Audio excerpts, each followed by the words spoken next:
بسم الله الرحمن الرحيم. الحمد لله رب العالمين، والصلاة والسلام على سيدنا محمد وعلى آله وصحبه أجمعين.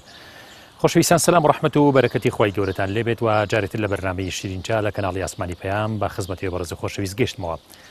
ومێدەوارم ئەڵقەیەم جارەمان زۆر جیاواز بێ لە ئەڵقەکانی تر و زیاتر گرنگێکی زۆر بین بە پێغەمبەری ئازیزمان صلی الله عليه وسلم لەم سەرەتایی مانگی ڕەمەزانەیە، چونکە بەشی یەکەمی مانگی ڕەمەزان ڕەحمەتە و لەم بەشەیە کە دە ڕۆژی ئەوەڵی مانگی ڕەمەزانە ئازانم کە ڕەحمەتێکی فراوانە بۆ ئیمانداران پێویستە باسی وما ئەرسەلناکە ئیلا ڕەحمەتەن للعالەمین بکەین. ژیانی پێغەمبەری خوا صلی الله عليه وسلم، سیرەت و بەسەرهاتی پێغەمبەری خوا صلی الله عليه وسلم لە دوو ئەڵقەیە ئینشاءالله لە خزمەتی بەڕێز خۆشەویستە بە شێوەی جیاواز باسی بکەین. لەم بەشی یەکەمەیە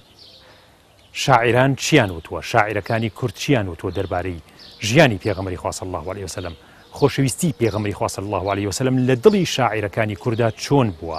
ئەمە نەقڵ بکەین بۆ ئێوەی ئازیز و خۆشەویست، چۆن بوونەتە قوتابخانەیە تاوەکو ئەوەی کە کاتێک کە تۆ چەندێڕێک لە شعرەکانی مەحوی یاخود نالی یاخود وەفایی یاخود مەولەنا خالیدی نەقشبەندی کا خوێنیتەوە، یاخود شاعرە نوێکانمان هەندێک لەوانەی کە بەڕاستی باڵا بوون لە مەجالە عیرفانیەکە وەکو کاک ئەحمەدی موفتیزادە، وەکو شێخە گەورەکانی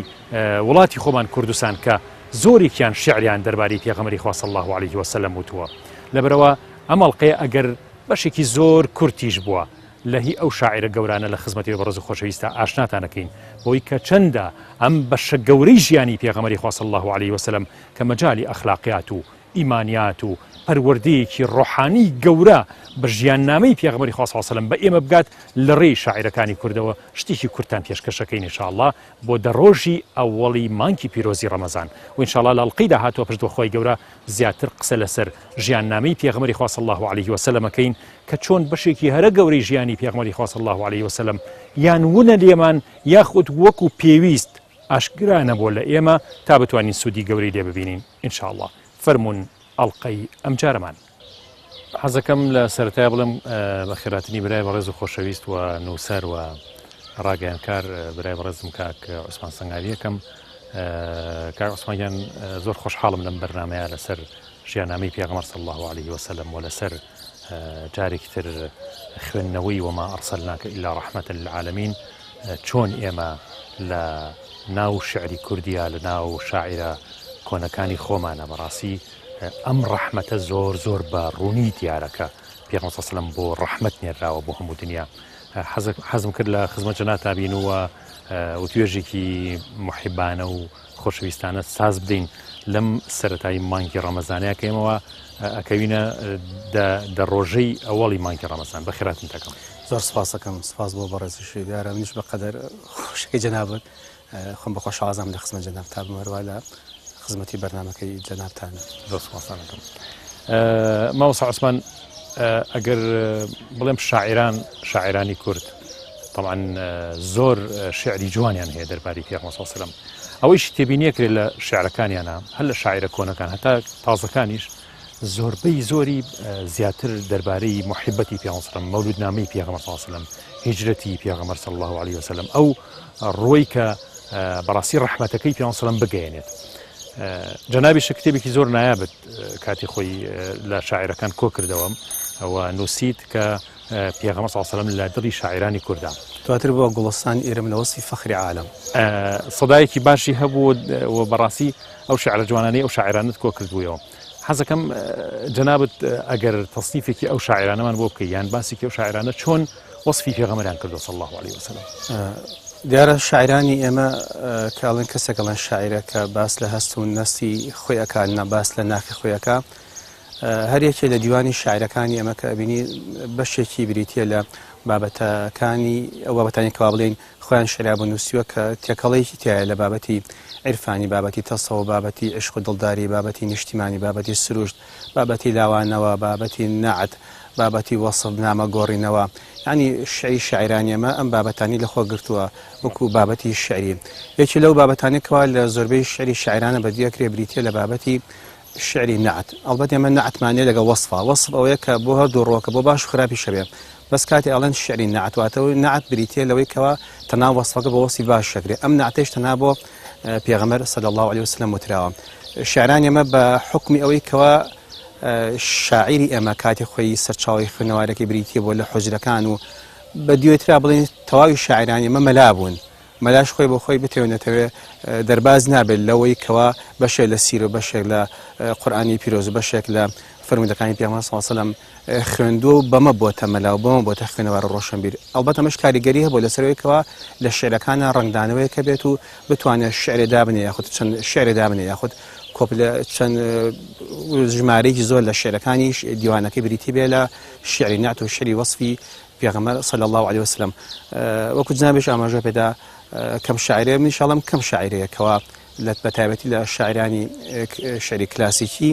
کە قوتابخانەی کلاسیکی خۆی بۆ خۆی هەمویان بریتیمون لەو کەسانی کە دەرچوی حوجرەکان بوون و زۆربەی زۆری شامەلا بوون و نەیانتوانی قوتار بن لەوەی کە نەتوان لە خۆشەویستی پێغەمبەر صلی الله عليه وسلم شعرە بنووسن یاخود چەند شعرێ دابنێنەوە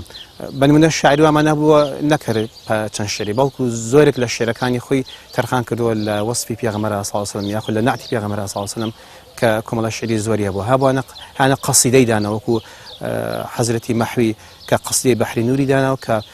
قەسیدەیەکی دوور و درێژە هەروەها زاتێکی وەکو مەلا خدری نالی ڕەحمەتی خوای لێبێ ئەویش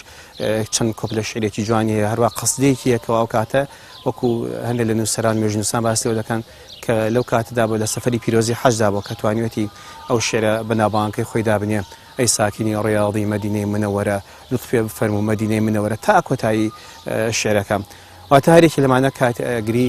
کۆمەڵێک یاخود چەند شعرێکی داناوە ئەمانەش وا نەبووە ئەتوانین بڵێن لە چاوانە شاعری ترا چونکە شاعرمان نەبووە کاتێک شعری داناوە تەنها بۆ شعری داناوە لە شعری خۆشەویستی پێغەمبەر بڵێن ئەم شاعرە ئەم شعرەشی وتووە بەڵام لایەنێکیانە بۆ بە ڕەکیزەیەکی زۆر گرنگ لە ناو شاعرەکە لە ناو دیوانەکەی خۆیدا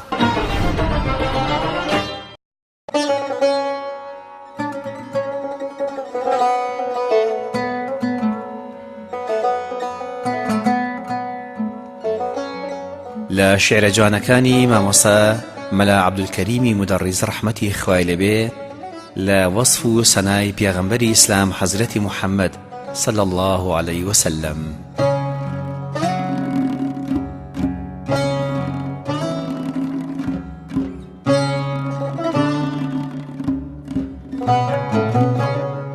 شیرین گوڵەکەم شیرین گوڵەکەم گوڵێ بۆن ئەدا بەناو دڵەکەم گوڵی بەهەشتە هاتووەتە دنیا لە عەرزانیە وێنەی گوڵەکەم بۆ ماوەی ژینم لە ڕووی جیهانە بۆ ئەو دنیاشم باشە گوڵەکەم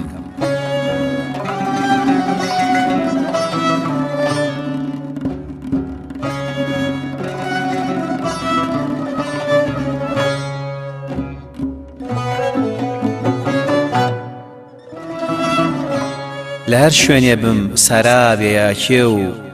عەتری خۆی ئەدا لە مەنزڵەکەم ئەگەر مشکڵێ ڕێگەم پێ بگرێ ئەبێ بە کلیل بۆ مشکڵەکەم داری ئەو گوڵە و ئە لە بەهەشتا نەداری یاسە و نەسمبوڵەکەم هەرچەند لە خاکە پەڕوپۆی دەرچوو لە ڕۆحی پاکە ڕیشەی گوڵەکەم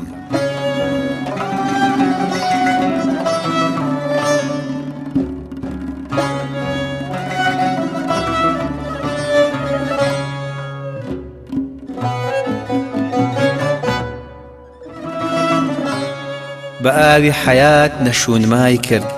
بە وێنەی سدرەی هەزار چڵەکەم مەپرسە لە ڕەنگ لەتیف بێڕەنگە بەل لەتیفترە پەڕەی گوڵەکەم ڕەنگی بەنەوشی سەوز و نێرگسین بێنرخن لە لای شێوەی گوڵەکەم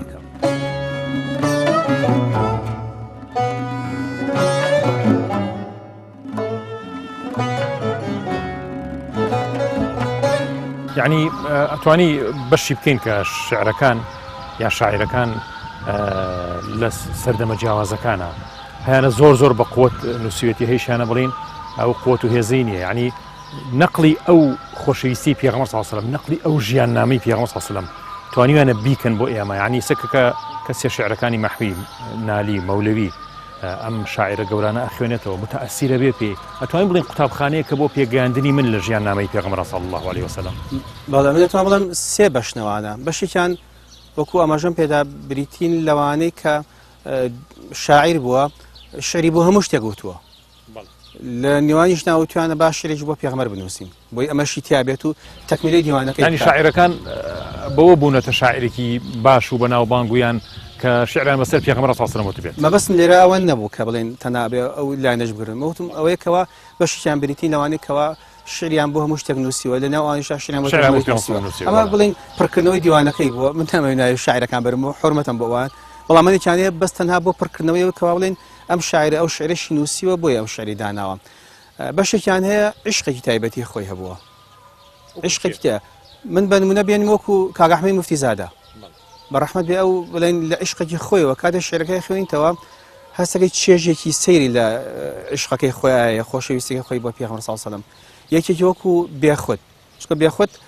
لە ناو تەواوی شاعیرانە بەڕەحمەت بێ بێخود ناسراوە بەچی ناسراوە بە شاعری نعت هەتا تۆفیق وهەبی عفوا ڕەفیق حلمی لە ئەدەبیاتی کوردیا باسیەوە دەکا نامەیە بۆ بێخود دەنووسیوە بێخود بەسە شعری نعت ئەمەنەی شعری نعت نووسیوە بە تایبەتی لە دوای ئەوەی کەوا دیەکێ لە دیوانەکانی خۆی ئەسووتێنێت و فەوتی ئەکات چونکە خەوێک بە پێغەمبەرەوە بینەوە بەسەراتێکە بەسەراتەکە ئەگەر تقریبا تۆزە درێژە لە دوایەوە تەواوی شعرەکانی ئەکا بە شعری خۆشەویستی بۆ پێغەمبەر صلی الله علیه و سلم کە دووچاری نەخۆشی چاوە بێت لە کەرکووک کەمێنێتەوە شەوێ شعرەکە نووسیە کە چوار دێڕە بە فارسی دەقە فارسەکەی بە جۆرێکە بەڵام ئەسڵی کوردەکەی ئەوەیە کە ئەڵەی پێغەمبەری خوا کەسێک کەوا نەعەتخوانی تۆیە نابێ ئەم کوڵبەی کە بریتە لە چای خۆی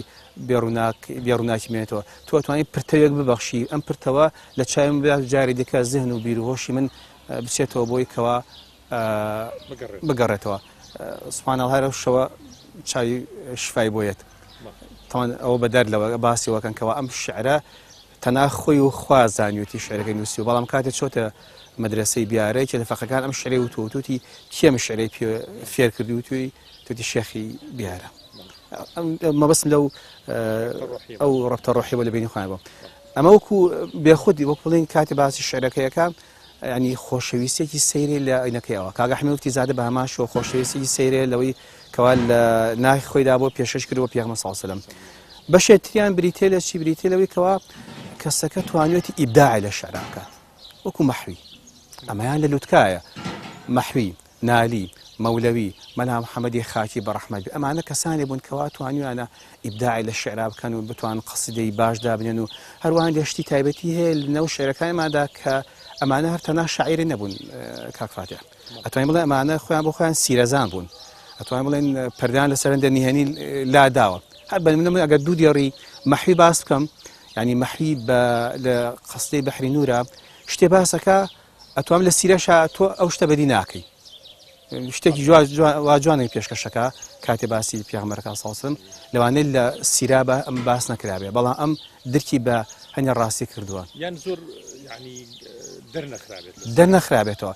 ئەمان لە تەواوی شعرەکانی خۆیانی نیشتیان باس کردووە کە تۆ لەوانەیە لە سیرە و لە کتێبە مێژوەکانە چنگ نەکەوێت ئەمایە کە تۆ لە نێو دەقێکی ئەدەبیاتی جوانی شعری کوردیا دەسەکەوێت هەم ڕاستێکە بۆ ڕوونەبێتەوە پاشانیش عشقێکی زیاتر بۆ دروستە بێت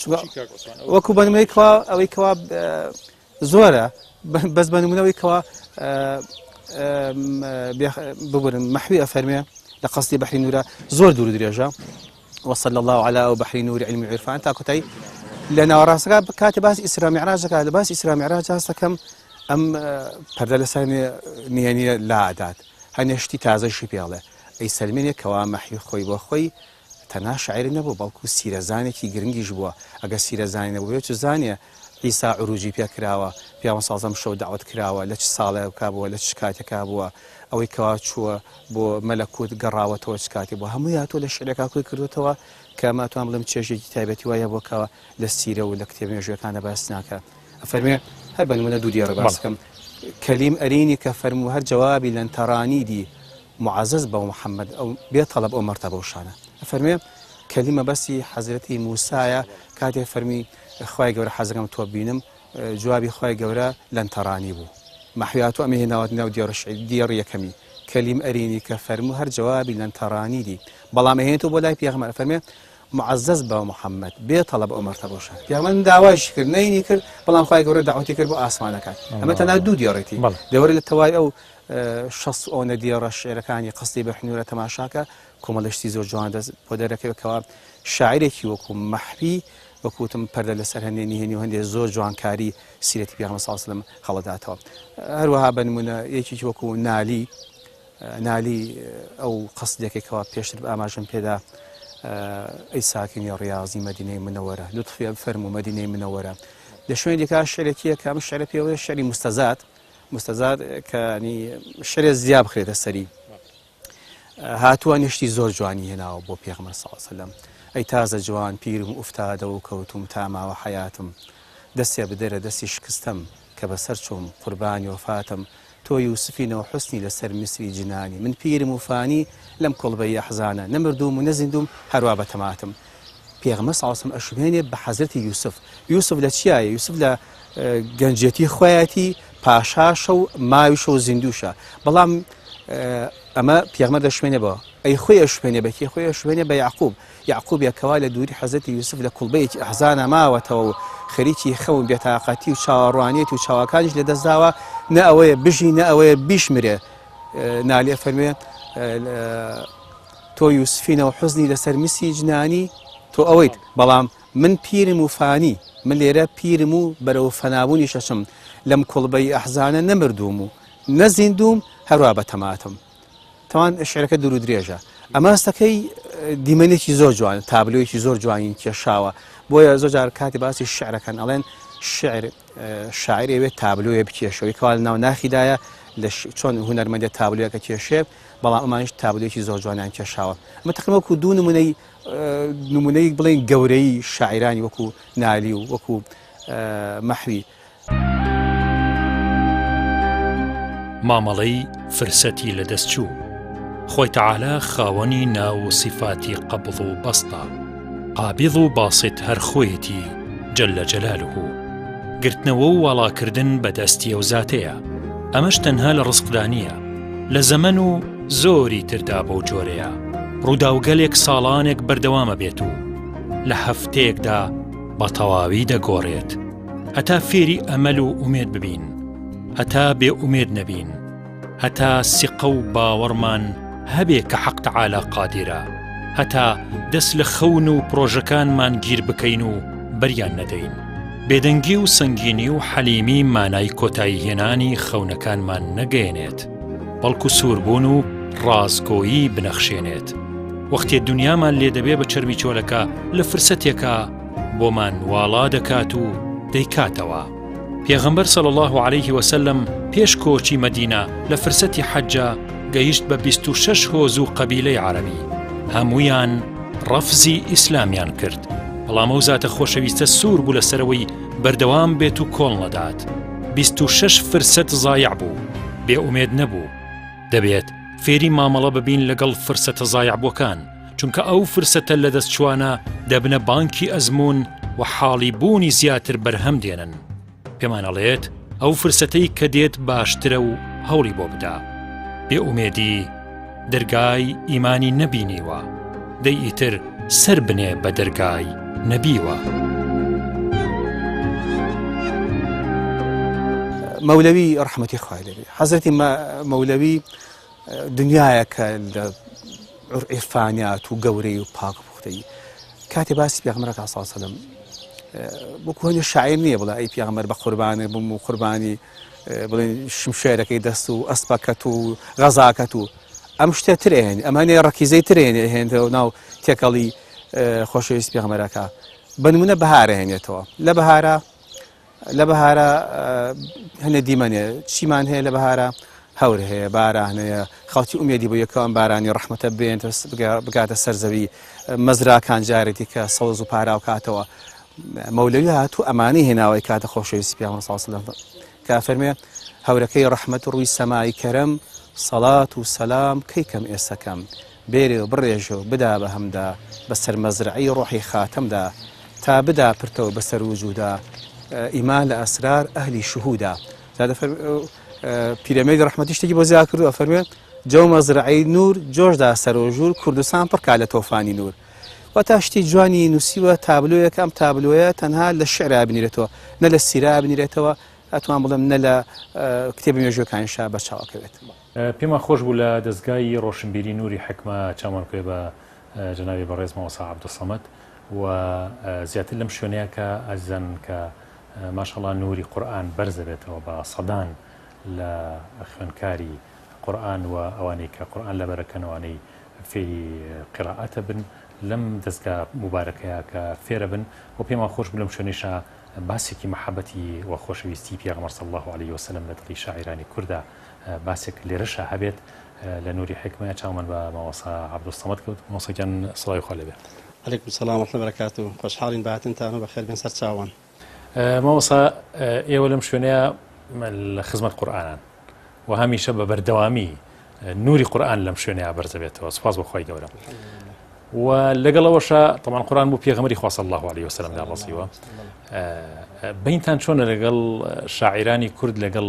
پێغەمبەر صلی الله عليه وسلم خۆشەویستی شاعیرانی کورد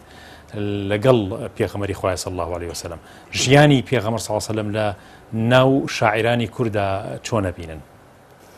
الحمد لله والصلاة والسلام على رسول الله محمد وعلى آله وصحبه ومن والاه. الحمد لله سپاس بە پەروەردگار ئێمە وەکو گەلی کورد شانازی بەوا ئەوەکەین کە الحمد لله لەو ڕۆژەی کەوا کورد ئیسلامی ناسیوە و بە پوختی و بە چاشی دوای کەوتووە و لەو ڕۆژەی کە کورد ئاشنا بووە بە ڕێبازی پیرۆزی پێغەمبەر عەلەیهی سەڵات وەسەلام گەورە و بچووکی زۆر بە گەرمی پێشوازیان کردووە و خۆشەویستیان بۆ پێغەمبەر هەبوو عەلەیهی سەڵات وەسەلام. بۆ نمونە لە هەموو ماڵێکی کووردا کەسێک هەیە بناوی محەممەد عەلەیهی سەڵات وەسەلام. جا ئەو ڕنگدانەوەی خۆشەویستی پێغەمبەر عەلەیهی سەڵات وەسەلام لە ئاستی عەوامی خەڵقا الحمد لله زۆر بە ئاشکرا و زۆر بە ڕوونی دیارەکە ڕەگی داکوتیوە لە هەموو ماڵێکی کووردا و لە ناو کوردیشا کۆمەڵێ شاعیر و کۆمەڵێ هونەرمەند و زانا و هەڵکەوتوو هەبوون کە لەسەر پێغەمبەر عەلەیهی سەڵات وەسەلام لەسەر خۆشەویستی پێغەمبەر عەلەیهی سەڵات وەسەلام شتیان نووسیوە و ستایشی زۆری پێغەمبەریان کردووە عەلەیهی سەڵات وەسەلام. من بە کورتی ئێستا دوو پۆپلە شعری کورتم لا یەکێکیان هی پایدار مەولەوی ڕەحمەتی خوای لێبێ کە لە وەسفی گەورەی پێغەمبەرە ئەفەرمێ عەلەیهی سەڵات وەسەلام ئەڵێ هەتی و بە ئەدەب ئومی عەلامە لەوە معجیزتر معجیزە کامە. ئەوە لە باسی فەزڵ و گەورەی پێغەمبەرەکە عەلەیهی سەڵات وەسەلام کە خودی خۆی معجیزە بوو عەلەیهی سەڵات وەسەلام. شاعری پایداری کورد حاجی مستەفای سەفات ڕەحمەتی خوای لێبێ لە خۆشەویستیە بۆ پێغەمبەر عەلەیهی سەڵات وەسەلام ئەفەرمێت خەیاڵی عشقی هێندە گەرمە لە سەرما لە زستانە باکم نییە لە سەرما لە هاوینە هێندە گەرمە هەناسەم ئەبەد ناکەم شعوری تینی گەرما. بەڵێ مەوەسا شاعران طبعا شاعرە کوردەکان وە کۆنەکان بە تایبەتی ینی لەسەر وەسفی پێغەمبەر صلی الله علیه وسلم زۆر شتیان هەبووە ینی بگرە دیوانێک نابینی کە لە دیوانی شاعرە کۆنەکان کەم تا زۆر هەیەە زۆر عاشقتر بۆ پێغەمبەر صلی الله علیه وسلم وەکو بێخود یا وەکو مۆلانا خالید نەقشبەندی وەکو مەحوی وەکو نالی ینی ئەمانە هەمویان شعری بەڵام ینی هەست ناکەن کە کوردەواری ئەوسای خۆمان ینی تێر بووە لە ژیانی پێغەمبەر صلی الله علیه وسلم لە سیرەی پێغەمبەر صلی الله علیه وسلم ئەوەندەی پێویستیان بووە بۆ خەڵکێکی گشتی لە ڕێی شاعیرەکانەوە پێیان گەشتووە. بەڵێ خۆی بە زۆری ئەگەر کەسێک نەناسێ حتمما خۆشەویستی بە دروست نابێت. لە ڕابردوودا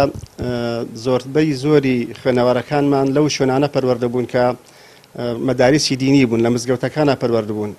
کاتێک کە لە مزگەوتە پەروەردابی یەکەم شت کە ئینسان فێرێ بێت فێری خۆشەویستی بۆ پێغەمبەر عەلەیهی سەڵات وەسەلام. شاعیرانیشمان زۆربەی زۆریان و بگرە هەر هەموویشان پەروەردەی قوتابخانەی مزگەوت بوون لەوێەوە فێری خۆشەویستی پێغەمبەر بوون عەلەیهی سەڵات وەسەلام. ئەو خۆشەویستی کە لەوێ فێری بوون لە ناخیانە شەکەرەی کێشا بوو بۆیە سەرزمان و بنزمانیان باس بوو لە وەسف و ستایشی پێغەمبەر عەلەیهی سەڵات وەسەلام خۆشەویستیان بە ئەو. بەڵام ئێستا بینین خوێنەواری ئێستامان زۆر وەکو جاران ئەو خۆشەویستی و ئەو ناسینی پێغەمبەریان نییە عەلەیهی سەڵات وەسەلام تا وەکو شاعیرانی کۆن و ڕابردوو ڕۆچن لە خۆشەویستی پێغەمبەر عەلەیهی سەڵات وەسەلام. معلومە جەنابتان ئەگەر کەسێ بناسێت خۆشەویستی بۆ ئەبێت.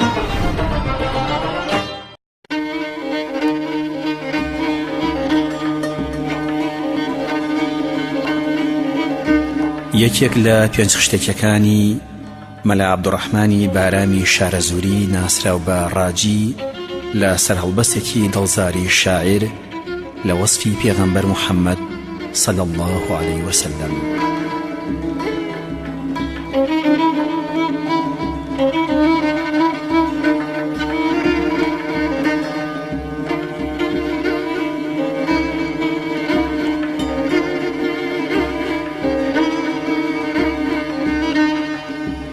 ئەسڵی هونەر و فەسڵی هەموو ڕازە محەممەد، تیشکی سەحەری ڕۆژی پڕ ئاوازە محەممەد، مشکی سەدەفی کۆمەڵی دەمسازە محەممەد، شۆخێکە لە ناو عالەمی ممتازە محەممەد، خاوەندی هەزار ئایەتی عەجازە محەممەد.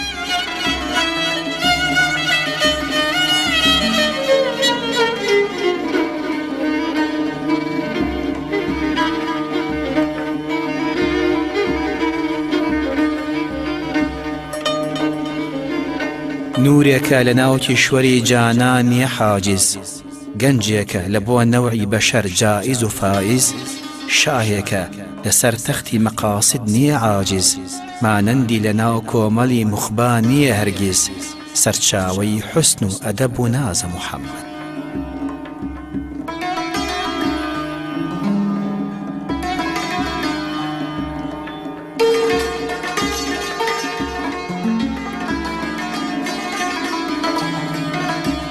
کاک عوسمان،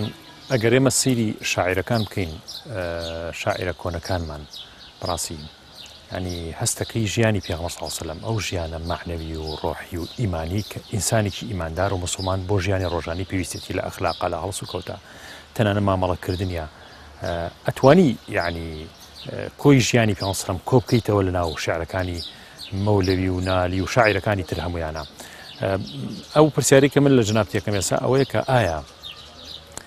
تەنها ئەتوانین بڵین بێخود و کاک ئەحمەد موفیزادەش کە هەرچەند ڕەنگە خۆی وەصف نەکردێ بە شاعیر، بەڵام کاک ئەحمەد موفیزادە لە عشق و لە محەبەتی پێغەمبەر صلی الله علیه و سلم ئەتوانین بڵین کە لە وەصفی پێغەمبەر صلی الله علیه و سلم زۆر لە دوتکە و بەرزیان لەگەڵ بێخودا. من بڵێن ئەمە بێئەدەبی نەبێ بەرامبەر بە شاعیرانی دیکە، ئەڵبەت شاعیرانی دیکەش ئەگەر ئەو عشقیان نەبوو بێ نەیانتوانیەوە هەندێک شعر بنووسن، ناڵێم هەموویان، بەڵام هەندێکیان، بەڵام لایەنێکیانە ڕنگدانەوەی عشق و خۆشەویستیەکە ئەتوان بڵێ لە بانترە زیاترەوەی کەوا بەدی ئەکرێت. لەوانێ من وا هەست پێ کردێت، لەوانێ بەگوزی بۆ جۆرەش نەبێ، ئەوەی من دراسەم کرد بێ لەسەری بە نمونە من بێخودم باس کرد لەگەڵ ڕەحمەتی کاک ئەحمەد موفتیزادە، جنابش ئاماژە پێدا.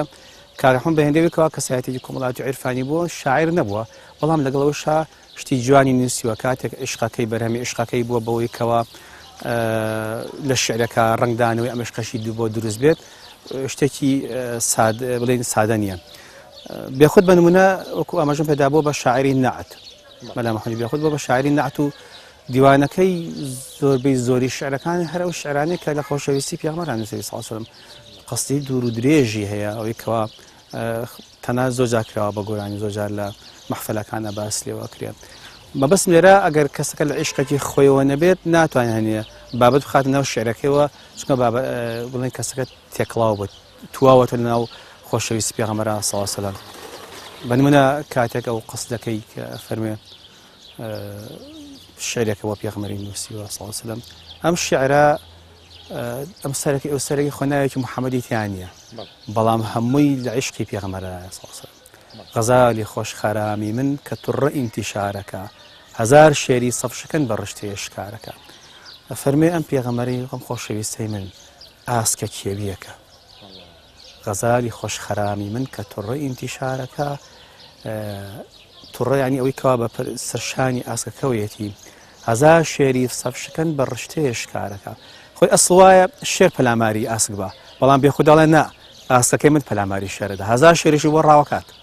کە تیری غەمزەتیش ئەکا لە جەرگ و سینە کارەکە، کە قامەتی بەدەر ئەخا قیامەت ئاشکارەکە. جا فەرموێ چ قامەتێ بەڕاستی لەسەروی جۆی بارەکە، چنارێکەوە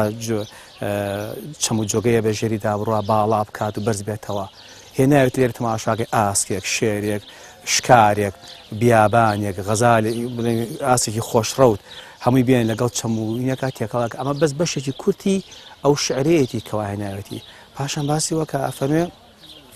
ئەوەی کەوا من ئێستا ئالوودەی بووم و بووم بە عاشقیەوەی کەوا لە عشقەکەی تۆدا خەریکم ئەتوێمەوە بریتیە لەوەی کەوا دووری تۆیە بۆ من دووری پێغەمبەر صلی الله علیه و سلم بۆ ناو دڵی من مەبەستم لە بێخودا کە باس لێوە کردووە وەکو خۆی لە شعرەکەیدا فەرمێ خۆشە و دەمەی کە ڕۆژ و شەو تەوافەکە ڕەواقی تۆ خۆشە و سەرەی کە کەوت بێ لە کوچە و سوقاقی تۆ بە تیکە تیکە بێ دڵێکەکەنەی بێ ئیشتیاقی تۆ ببڕێ دڵ ئەگەر ئیشتیاقی تۆ نەبێ بۆ چییە با بە تیکە تیک بێ پارچە پارچە بێ بە تیکە تیکە بێ دڵێکەکەنەی بێ ئیشتیاقی تۆ حیاتی من ویساڵی تۆ مەماتی من فیراقی تۆ بەڵێ پەری خەیاڵی تۆ عیلاجی شێت و هارەکە لە کوردواری خۆمانە جارانیان و ئەگەر کەسێک تێک بچویان و جنۆکە دەستی لەوە شانوە بێخودا فەرمێ پەریەکەی تۆ عیلاجی شەتواری ئێمە شکات نەکەرێ خەڵکی شێتکە بەڵکو پەری تۆ عیلاجی شێتوارەکەی ئێمە شکات ئەمە وەکو نموزەجێکی بچووکی بێخود باسی کاک ئەحمەد مفتی زادی کرد من وەکو ئەو دوو کەسم بە نمونە هێنایەوە کاک ئەحمەد مفتی زادە عشقی تایبەتیە بۆ من لە وتارەکانە بینیمە هەر کاتێ باسی پێغەمبەر صلی الله علیه و سلم ینی لەرزەدای ئەگرێت بە حەزرەتەوە باسی پێغەمبەرەکە هەروە سادە و ساکارت ناڵێ پێغەمبەر کاڵێ پێغەمبەر سەگەی کابرا ئەلەرزێت لەرزەیەکی تێ ئەکەوێت کاتێ هەر بە ناوەکەی ئەمە توان بڵێن لەو شعرانە ڕەنگی داوەتەوە کەوا خۆی بۆ خۆی دایناوە لە عشقی خۆشەویستی پێغەمبەرە زۆرجا بڵێن کەسەکە کە عشقێکی بۆ دروستە بێ تەشبیهانێ من دایکێک کە لالای بۆ مناڵەکەیەکە هەلالای سادنی ئەوێ بە دوایە کەلیماتی جوان ئەوگەڕێ مناڵەکەی کا بە شوێری کا بە قارەمانی کا بە پاڵەوانی کا بە گوڵی کا بە دڵ زۆر شتە تاوەکو مناڵەکە عشقی خۆی بۆ مناڵەکە دەروڕێ کاک ئەحمەد هاتووە بە ئاماشەوە هەنێ شتی جوان جوانی ناوە تاوەک بکاتە عشقێکی بۆ پێغەمبەر صلی الله علیه و سلم یەکی لەوانی کە چەپتێ سەڵاواتی هەبووە کە فەرمێ تا پێکەنێ گوڵێ بە فویشنەی بەیانان لە کاوی کۆساڵان و ئەواڵان و شاهۆ هەڵە تاوەکو گوڵێک بەدەم بای بەیانی و پێ بکەنێ ئەم گوڵە لەکوێ بێ لە بەرزایەکانی شاخی ئەواڵان و شاهۆ بێ سڵاواتێ دڵسێنتر لە قاسبی هەفتەوانان ئەوان تێرێکان کەسەوان کەوە هەڵێ ئەمەش تێکەڵەکەم بە دەنگێک گوڵێک پێ بکەنێ لەسەر شاخی ئەواڵان و شاهۆ جا تێکەڵ بەچی بێ تێکەڵ بە دەنگی قاسبی کە و جریوەی چۆلەکەمانە بێ سڵاواتی دڵسێنتر لە قاسبی هەفتەوانە اینجا ئەڵێ بۆنی شێ بێ لە بۆی هەناسێ وەرکەمەر بۆ پێشکەشی تۆ تێکەڵی کەم لەگەڵ بۆنێکی گوڵێکە وەرکەمەری پێڵن بۆنێکی زۆر خۆشی لە شوێنی بەرزانە بێ ناڕوێ فەرمێ لە بۆی هەناسی وەرکەمەر بۆ پێشکەشی تۆ ئەی گیانی ئینسان بەنی دڵی گیان بەنی دڵ و گیان هەمووی پێشکەشکەم بە تۆ لە شوێن دیکەشە کاتێ باسی ئەوە کە خوای گەورە لە وەصفی پێغەمبەر صلی الله علیه و سلم فەرمێ ئەی پێغەمبەر تۆ دڵەکانی زینۆ کردوتەوە کاک ئەحمەد ئەمەی کردو بە فرسەت یحییکومەکەی کردو بە فرسەتێک تاوەکو لە شعرێکی خۆیان جوان جوان بینەخشێنێ هەر بە هەورامی وتوێتی ئازگیان بوێر وە زمانی وێمان بێئەدەبیم کرد پەنەمواتی گیان ئاخر یحییکم ئامان عنوانت ئەرنە گیان چێشن سەد گیان قوربانە فەرمێ خۆشەویستەکەم بێئەدەبیش ئەگەر من بە زمانی خۆمان پێ بڵێم گیان گیان ئیتر ئەو پەڕی بڵێن شتی خۆشەویستیە بێئەدەبی ئەگەر من بە تۆم بڵێم گیان آخر یحییکم ئامان عنوانت آخر خوای گەورە خۆی فەرموویەتی بۆ بە ناونیشانی تۆ دڵەکان زینۆکەیتەوە ئەگەر خوای گەورە وایە پێ فەرموویەتی ئەرنە گیان چێشن سەد گیان قوربانی یەک گیان چێ کوڕم سەد گیانکەم بە قوربانی تۆ ئەمە وەکو دوو نمونە ئەوەی بوو بە هۆکاری موسڵمان بوونی خەڵکی مەدینە و ئەنسار یەک ئایەت بوو یەک ئایەتی ئاکار و ئەخلاق ئاشتی کۆمەڵایەتی ڕاستی و ڕاستبوون مصداقیەت سەرنج بدەن لە هەڵبژاردننی پێغەمبەر صلی الله عليه وسلم بۆ ئەم ئایەتە و کامڵبوونی حاڵی بوون لە لای خەڵکی مەدینە و ویستنی ژیانێکی باشتر لەلایەن پێغەمبەر صلی الله عليه وسلم ئەم ئایەتەی بۆ خەڵکی مەدینە خوێندەوە أعوذ بالله من الشيطان الرجيم إن الله يأمر بالعدل والإحسان وإيتاء ذي القربى وينهى عن الفحشاء والمنكر والبغي يعظكم لعلكم تذكرون كخلق مدينة جوان لم آيتبو درباري أوي كحق تعالى فرمانكات بدات بروريو چاكو إحسانو حقي نزيكانو ريقريكا لفاحشو خرابو تاوان همو أهلي مدينة مسلمان بون مكارمي أخلاق آكاري برزي مروفان بو بهوي مسلمان بونيان هەروەک ئەوەی ئەنسار و مەدینەیەکان گویان لەم ئاەتە گرت و خستیانەتای ترازووی ئاکار و ڕەوشتەوە و یەک هاتەوە و بەرامبەری ڕاوەستایەوە و پڕاو پڕی ئەخلاق بوو. بینیان ئەم ئاینە بانگەواز بۆ ئاکاری جوانەکات. تەواو یەکلا بوونەوە و مسلمان بوون. هاچیەکێک لە خەڵکی مەدینە بەوی تریەوت ئەگەر بانگەوازەکەی محەممەد صلی الله عليه وسلم شەڕ بوایە بانگەوازی بۆ ڕەوشت نەئاکرد.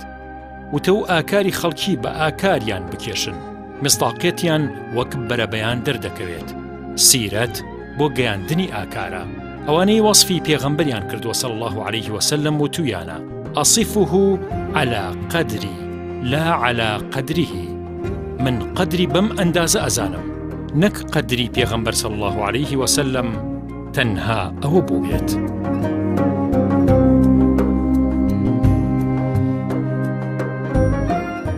ماوەسا هەست ناکەی کە لە ژیانی پێغەمبەر صلی الله عليه وسلم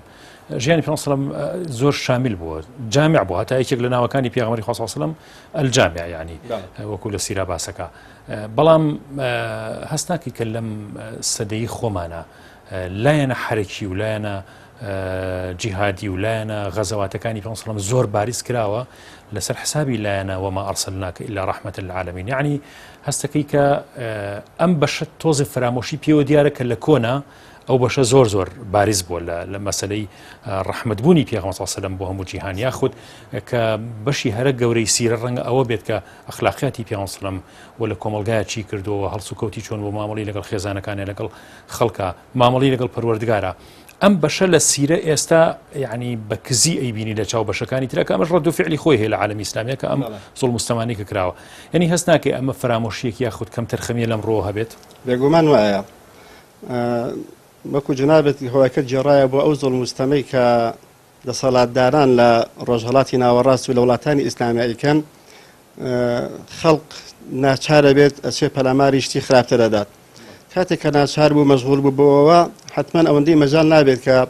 ڕۆژێ لە ژیاننامەی پێغەمبەر عەلەیهی سەڵات وسەلام. بەڵام ئەگەر لێمان گەڕێن و ئەو نیمچە ئازادی کە هەیە بەو خەڵقی بن، بێگومان زیاتر ڕۆژن لە ناسینی ئیسلام، لە ناسینی پێغەمبەر عەلەیهی سەڵات وسەلام.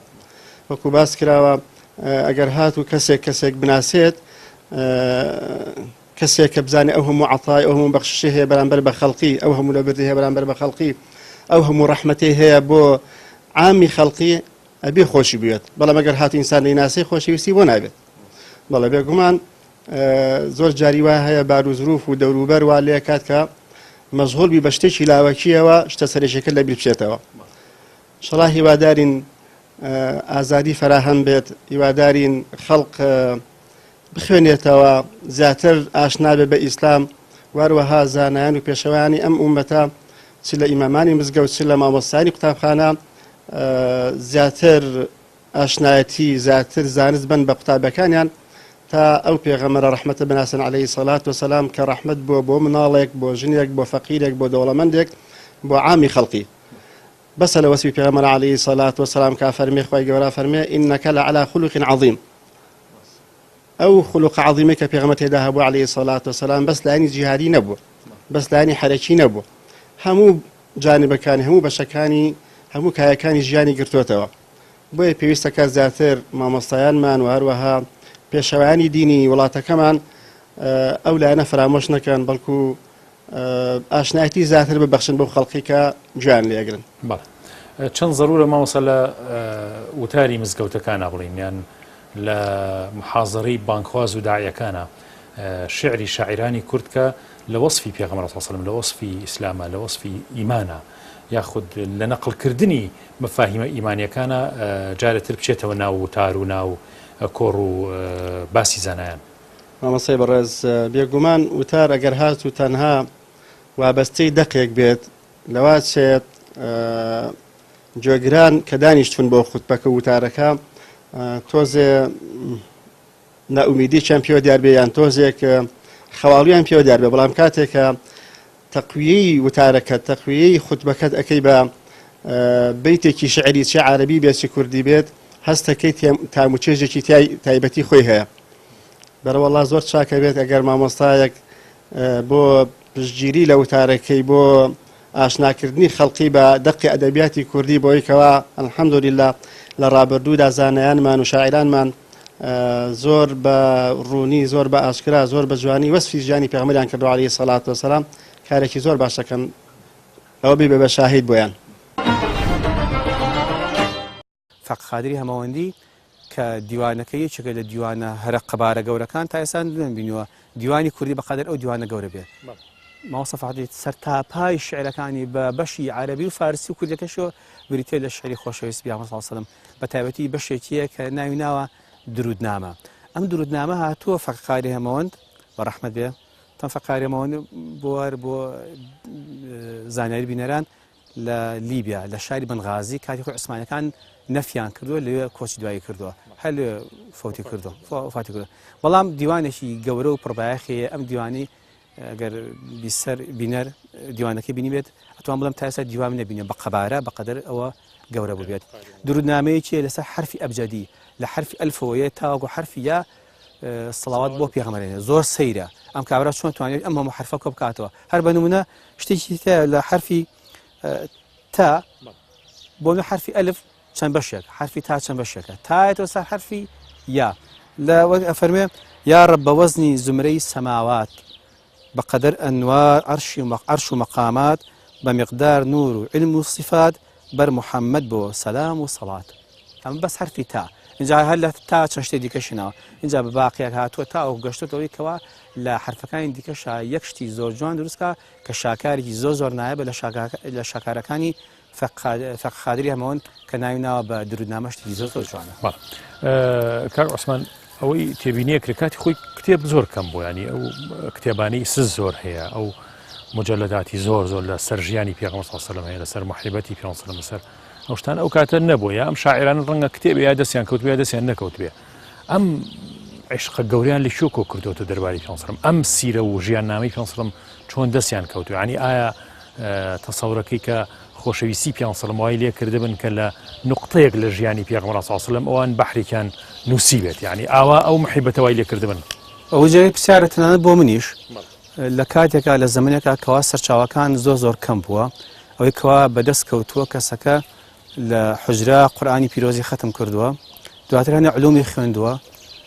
ئەی چۆن فێری ئەم هەموو شتە بوو بە نمونە مەحوی ئەڵێ ئەوەی کەوا من باسیەکەم نە ئیشی منە و نە ئیشی سەحبان و کێوتێشە ئەی باش سەحبانەمانە کێیە کادەم دوو کەسی بەلیغی عەرەب بوون کاتی خۆی کەواشتیان نووسیوە کە خۆتۆ لە سیرە باسی سەحبانیش نەکراوە کەچ ئەم لێرەدا هاتووە باسی ئەوی کرد باسی قس و سەحبانیشی کردووە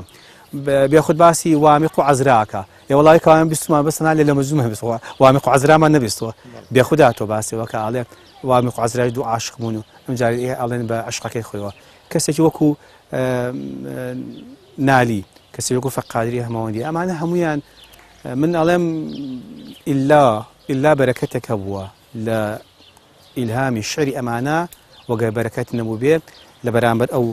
شتێکەوە لە بەردەستیان نابوو بێت ئەم هەموو شتە بنیاد نانری ئەم هەموو شعر و هەموو قەسیدە و هەموو غەزەلیاتە جوانە بۆ پێغەمبەر صلی الله علیه و سلم نووسێ لە شاعیرەکانەوە هەست بە ڕەحمەتەن للعالەمینی پێغەمبەر صلی الله علیه و سلم زۆر بە گەورەی ئەکەیت بەس لە سیرە تازەکانە سیرەکەین ئەم هەستە زۆر هەستی پێ ناکەیت چونکە سیرەیەک نووسراوە زیاتر لە ڕەد و فعلی ئەم وەزع خراپەی کە بەسەر جیهانی ئیسلامیە هاتووە سیرەیەکە بڵین زیاتر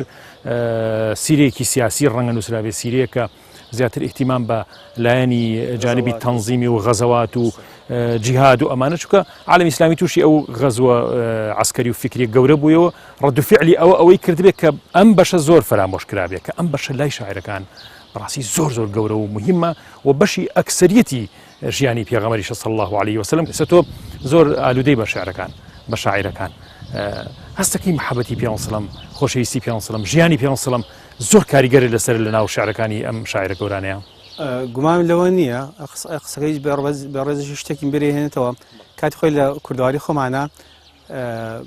ئەوەی کەوا زیاتر عشقی پێغەمبەر صلی الله علیه و سلم ناو دڵی خەڵکا دروست کردو بریتی بووە لە مەولودنامەیەکی سادە و ساکار کەسەکە خوێنیوەتەوە میعراجنامەیەک ئەحمەد دەفەرمێ شێوەیەکی وا بوو کە 27 ڕەجەب وڵا بوو ئەم شعران وتووە وای لێ هاتووە تەواوی خەڵکی ئیسرە مەعراجی زانیوە چۆن چێ هەڵەواسترێ و چۆن هاتووە چی نەبووە هەروەها یادی مەولود کە مەولودی لە یادی مانگی مەولودا مانگی مەولود ئەمەنە شتەکان وتراوەتەوە کابرا بە ناڕاستەوە خۆ عشقێکی بۆ دروست بووە ئەم عشقێکی زۆر تایبەتی بووە کە ئەتوان بڵێم خۆ حەدیث نەخوێنراوەتەوە ئەوی کا خوێنراوەتە بەس بریتی بووە لەو بابەتانم ئەو کاتە ئێمە هەستمان نەکردووە لەوانەیە خەڵکی هەست نەکردووە کەسێکی وەکو ئەم شاعرە گەورانەمانەیە بەڵام لە ئێستادا خۆی ئێمە هەستی پێکەین جێگەی داخە نەک لەلای ئێمە تۆزی نەبووە بە مەنهەجێک نەبووە بڵێن سەرچاوێک کوا لە ناو دراسی ئێمەشان نەبووە بە مەنهەجێک مەولەوی سێ شاکاری گەورەی هەیە بە فارسی و بە عەرەبی و بە کوردی فارسەکەی لە ئێران خوێنرێت عەرەبەکەی ماوەیەک لە جامیعە ئەزهەر خوێنراوە کوردەکەی تا ئێستا نەبووە بە مەنهەجەکە عەقدە مەڕدەکەیە نەبووە بۆ یەکەوە بەشێ بخوێنرێتەوە ئەو نێ مامۆستاکانی ئێمە حورمەتم بۆ مامۆستاکانی تەواوی مەلایەنی ئێمە کامیان ڕێزانێ و قودوەی ئێمەن بەڵام ئەوەیەکەوە خۆیان گرتووە بەنێم بابەتی ئیسرادەوەی کەوایە لە وڵاتانی دیکەوە کوا لە دە ماڵە مەلایەک کتێبخانەی کەوا گەورەی هەیە دیوانێکی مەحوی دیار نییە مەولەی وجودی نییە نالی غایبە لێوە لە خوتبەکانیشا ئەوەی کەواوترێتەوە نێشتە ئەین بۆ پەنان نابرێت بەردووس دیێڕە شعوریان شتی وە کاتوانێت لە شعرەکانە پاڵپشتێکی قایم بێ بە قوت بێ بەهێز بێ بۆی کەوات وتارەکەی باش بێت و لە کتێبەکەی ماوەسا محەممەد ئیبراهیم شەپۆڵە باسیەوە کە ئەڵێ نالی کە لە ئەستەمبول بۆ کاتی خۆی لەگەڵ سوڵتانی عوسمانیا سوڵتان عەبدولحەمید یەکەم هاوکوفیە بێ کە سەفەرێکی حەجەکات ئەمە لە دیوانەکەی نالیانە بەڵام لە کتێبەکەی ماوەسا شەپۆلا باسی ئەکات کە ئەڵێ لە کەژاوەیەکا بوو نالی و کۆمەڵێ لە ئایانەکان و کەسە ناودارەکان و سوڵتانیش لوا بووە سوڵتانە قاچی ڕاکێشا بوو ئیسراحەتی کردو ڕێگای دوور درێژ بووە ئەلە کاتی نزیکی مەدینە بنەوە سوڵتان نازانێت نزیکی مەدینە بوونێتەوە نالی هەستی پێکە ئەڵێ نالی شعرێکی ئەخوێنێتەوە سوقان تەرکی ئەدەب دەربارگاهی مستەفا دەربوو وازە بە فارسی و توێتی ینی وەکوڵێ هاوار کورە خۆ کۆکەرەوە ئەو بارگای پێغەمبەر دەرکەوت ئەڵێ سوڵتان هەست بەمەکە ئێستا خۆی گورجەکاتەوە دانیشێت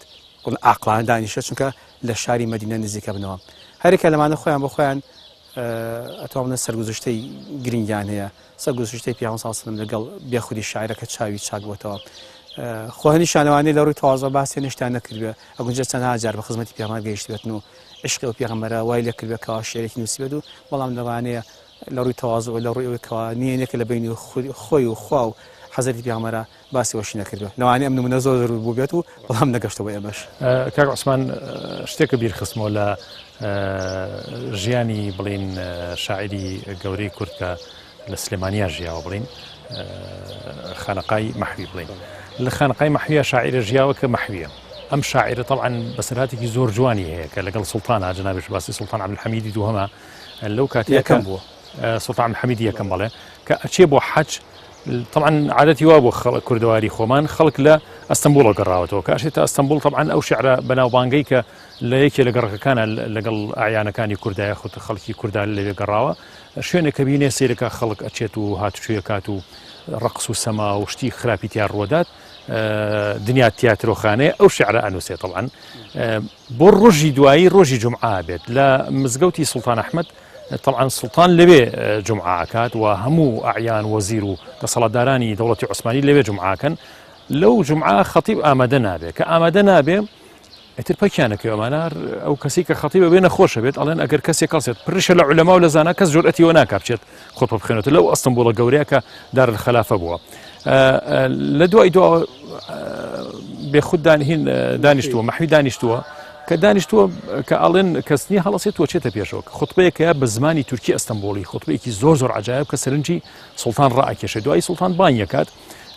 کە بانیەکات طبعا ئەو داوای ئەوە ئەکات لە سوڵتان طبعا سوڵتان دوایی کە قسەی لەگەڵاکە ئیناسێتەوە لێ ئەگەر ئەتەوێت ئەتکەم بە قازی ئێرە ئەتکەم بە مفتی ئەتکەم بە خەتیبی ئەم مزگەوتە بەس بمێنرەوە لە ئەستەمبوڵا بەڵام ئەویش ڕەتی هەمووی ئەکاتەوە هیچیانم نایە بەڵام ئەگەر بکرێ خانەقاکەمان لە سلێمانیا زۆر پەرپوتەوە بەعزێ کتێبی بۆ بنێری جامە بەسم لێرە ئەوەیە سەیری فەهم و تێگەیشتنی ئەم شاعرانەیە کە لێرەم بە کورتی ئەمەم باس کرد یەکەم داوای شتی دنیای خۆی نەکردووە دووهم داوای پلە و مەنسەب و دەسەڵاتی نەکردووە کە لە ئەستەمبوڵا زۆر بەباشی سوڵتانە یایە داوای ئەوی کردو لە کوردستانەکەی خۆیان خانەقاکەی و مەکتەبەکەی و فەقەکانی زیاتر ئاودان بێتەوە باری چل وڵاخ کتێبی بۆ ناردووە طبعا پێشەوەی بگاتەوە سلێمانی کتێبەکانەکە وەسێ هەمیش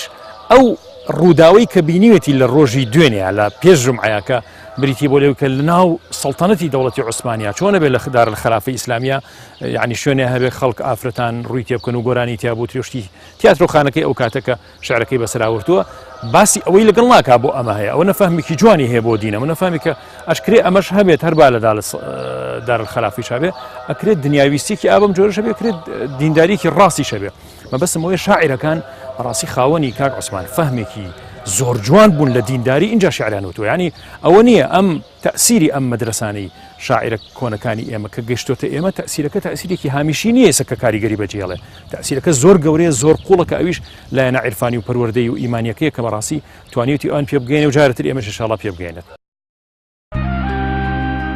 سڵاوات و خۆشەویستی پێغەمبەر صلی الله عليه وسلم ڕەحمەتی خوا لە شێخ عیسای بەیانوونی حەلەبی هەموو ساڵە حەجیە کرد لە پێشدا سەردانی مەدینەیە کرد و دەچووە خزمەتی ڕەسوول الله صلی الله عليه وسلم لە ڕەوزەی مبارەکدا. اینجا چوو بۆ مەکە لە کۆتا ساڵە کە حەجی کرد لە پێشا چوو بۆ مەکە پیانوت یا شێخ بۆچی شێوازی خۆت گۆڕیوە تۆ ساڵان لە پێشە چویت بۆ مەدینە اینجا چویتە مەکە و حەجتە کرد. ئەوە ئاکاری عاشقانی ڕەسوول الله بۆ صلی الله عليه وسلم. ئیتر لە مەدینە ئاگری عەشقیاندا مرکا و خامۆشە بوون. فەرمووی لەبەرەوەیە کە ئەم ساڵ بەو جۆرەم نەکرد پێش ئەوەی دەرچین لە حەلەب بە خزمەتی پێغەمبەر صلی الله عليه وسلم گەیشتم و پێی وتم شوێنەکەم لە لای خۆمان بۆ ئامادە کردوویت لەبەرەوە لە پێشە چووم بۆ مەکە و حەجی ماڵی خوا ئەکەم لە پاشە ئەچین بۆ مەدینەی حەبیبی خوددا صلی الله عليه وسلم. لە دوای زیارەتی ڕەسوول الله صلی الله عليه وسلم بە 3 ڕۆژ نەخۆشکەوت و وەفاتی کرد و لە گۆڕستانی بەقیع نێژرا. بەقیع سروشتی زەویەکە بە جۆرێکە کە دوای 3 ساڵ ئەو جەستەیە دەخوات و نامێنێتەوە. لە هەموو 3 ساڵێکە لەلایەکی جەنازە ئانێژن کە یەکارەکانی ئەو گۆڕستانە هەمیشە ئەبینن کە لاشەکان نەماون و زەوی خواردوونی تەنها جەستەی شێخ شامی نەخواردبوو شێخ عیسای بەیانوونی ئەبینن وەک خۆی ماوەتەوە لە دوای ساڵانێکی دوور و درێژ. هەتا پیاوێکات و هەواڵی پێدان کە ئەوە لاشەی شێخ عیسای بەیانوونیە. آخر شێخ عیسا ئەم شیعرەیە فەرموو کە ئەیوت جەسەد تمكن حب أحمد فيه صلى الله عليه وسلم تالله إن الأرض لا تبليه أو كيف يبليه التراب وحبه في قلبه ومديحه في فيه أكثر عليه من الصلاة فإنها نور لقبرك عندما تأويه. لا شيخ وشويستي أحمدي تياجر سابت صلى الله عليه وسلم والله زوي داي نار زينه چۆن زەویەی خوا لە کاتێکا خۆشەویستی خۆشەویست لە دڵایە و ستایش و سڵاواتی لە زارایە. سڵاواتی زۆر لەسەر بدەن چونکە ئەبێتە نور و ڕووناکی بۆ گۆڕەکانتان وەختێ نشینگەی گۆڕستانە بن.